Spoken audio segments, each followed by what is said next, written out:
world's changing, and you are right in the center of it. I don't know what's ahead, but all bets are off.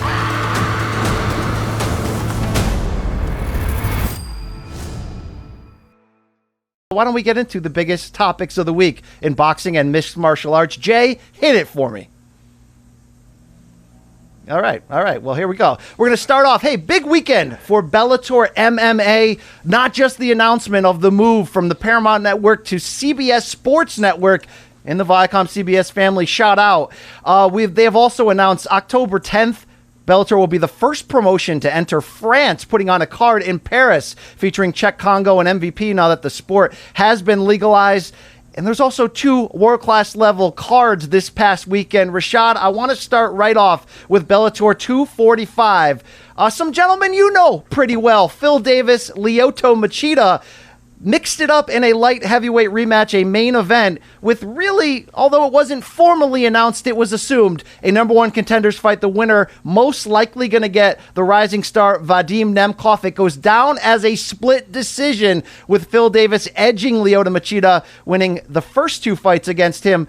Rashad, as this played out, 35-year-old Phil Davis, was this impressive enough of a victory for you to potentially like his chances? Don't forget, he did fight Nemkov to a split decision 2 years ago in a potential title rematch. This fight was not the fight that I say, oh yeah, he's definitely got his best chance against Nemkov, because you see the growth in Nemkov. But what I do see about Phil is that Phil always rises to the level of his competition, and he fights, kind of like his competition does. A great example of that is a fight on Saturday. He a complete kicking contest, almost negated his wrestling to a larger extent. And I think when he goes against Nemkov, he's going to try to adjust his game to that level. But Nemkov, he's steamrolling right now, so it's going to be tough. I was impressed by Phil Davis being the quicker fighter in here, getting off first consistently. Didn't go for any takedowns, which was somewhat surprising to me, considering when he defeated Lyoto Machida in 2013 in UFC, it was aggressive ground and pound and takedowns, which surprised us. We never see Machida handled, let's say, that easily. This was a lot different. He used timing, distance, and all that. I really wasn't all that super impressed, though, Rashad. What is it about Phil Davis stepping up to the highest level of the elite, where it's almost as if his ability to impress levels down just a little bit? We saw that split decision loss when he lost his title to Ryan Bader a couple years back in Madison Square Garden. What is Phil Davis just missing from cracking the top of that mountain? It's the confidence, the overall confidence in his game. When you have the overall confidence in your game, you don't look to adapt to somebody else's game. You implement your own game, and that's what you don't see in Phil. You don't see him consistently implementing that tough wrestling that he has. He has a lot of funk with his wrestling too, so he can wrestle at a different level than a lot of guys who have regular MMA jiu-jitsu or regular MMA grappling. He has all that funk behind everything he does. He can pull something off just by just going for a takedown in general. So he has to go back to that. He has to find a way to make sure that he's always getting in his fights. I think what happens with him is the fact that he starts to do so much research on his opponents, and then he starts to just try to shut his opponent down instead of imposing his will. Yeah, and look, styles make fights. He fought a lot more aggressive against Nemkov the first time around. Did lose that by split decision. Will be interesting to see if he gets the call again. Rashad, we all love us some Bellator, but are you on board with this narrative, first by Ryan Bader, then by Scott Coker, now by Phil Davis, that in fact Bellator at 205 has the best division in the world when you consider John Jones, DC Gustafsson have all moved on from the UFC, and we're going to find out coming up between Dom Reyes and Jan Blachowicz who's the man there. Does Bellator, as it stands now, Nemkov, Machida, Davis, you can rent Gegard Mousasi, now Corey Anderson dropping in. Is this the best division in the world at 205? They make a compelling argument. I definitely, when you say it like that, like just off the top of my head, when you said it, I was like, oh, no, they're not even close. But I think it's pretty competitive. But what I would say is this right here. I would say the young blood of what the UFC have now in the 205 weight class, it definitely can rival what they have at Bellator. But at the same time, you have to go with the younger talent because it's a younger talent. The UFC didn't get rid of Corey Anderson, because they thought they had a jewel in him, they thought that they squeezed him for what he was worth. I don't necessarily hold that opinion myself, but, that's the way they see it. So, there could be something to say about the younger roster makes the better fighters. Machida at 42. I didn't think he had a case to the split decision seemed a little bit closer than I had it. I didn't think he was pulling the trigger enough. Welcome to the Machida era. I don't like to bring that up, Rashad. That's not a great moment in Rashad Evans' history. Much respect here. Is the Machida era over though? I mean, he had a good third round, but I'm waiting all night for him to let that left hand go. Yeah, I mean, you know what?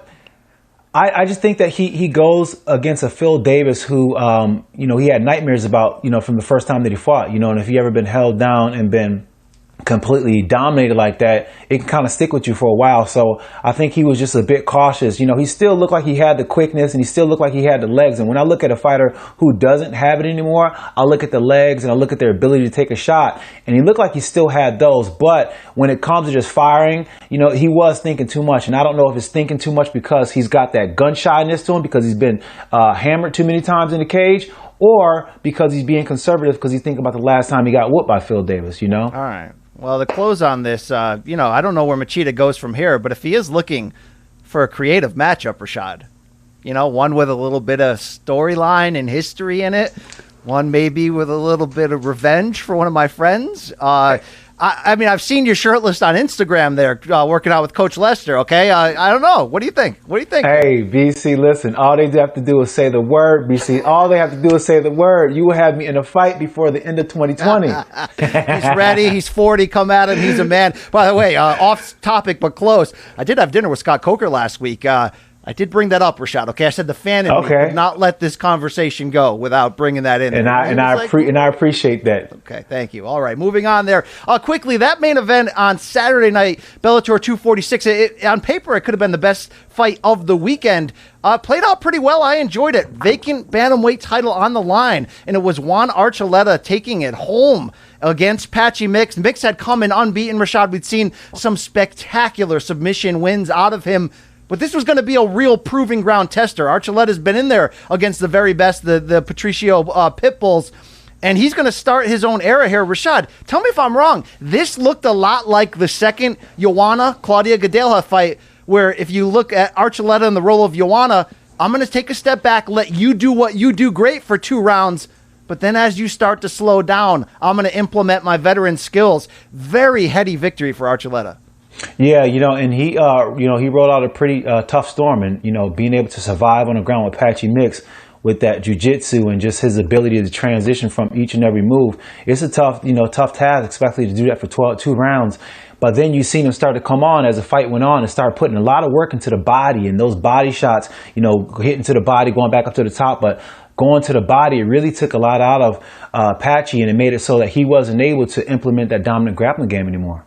Yeah, I think it goes to show you there, you're not going to know who you are. We're not going to know as critics and pundits who you are in terms of getting thrown in the deep end until you actually do. Patchy Mix had been, tapping folks quickly, but Archuleta was game in those first 2 rounds, even though I scored them both for Mix. I thought he was, he was showing the full bag of what he had on the ground. But once you get into that fight late, good God, those body shots, as you mentioned, Rashad, I think even DC was waking up and grunting in his sleep and not knowing why. Those were brutal. This was a strong victory. Very good to see, but a pretty fun fight overall. To close on Bellator, look, not bad. Going to the CBS Sports Network, going to have some interplay with the things we do on CBS Sports HQ and our fine folks at Showtime, etc. Feels like a good move for them. Absolutely. It's a step in the right direction, and all it needs to have a step in the right direction with the right organization, with the right system around it. And these fighters are going to put on the show. You know what I'm saying? I think that this what these fighters are looking for, just to be able to have that stage to just, blast off to the top. And I like the Thursday night card, which is going to be a regular thing. October 15th, I believe, was the date for that Chris Cyborg title defense against Arlene Blenko. That's going to be the U.S. debut of this new deal. It's all going to kick off October 1st, though, with Paul Daly from Italy. Good stuff there. But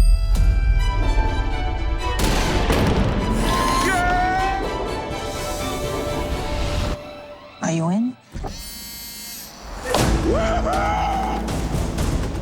This This is our time. The world's changed, and you are right in the center of it.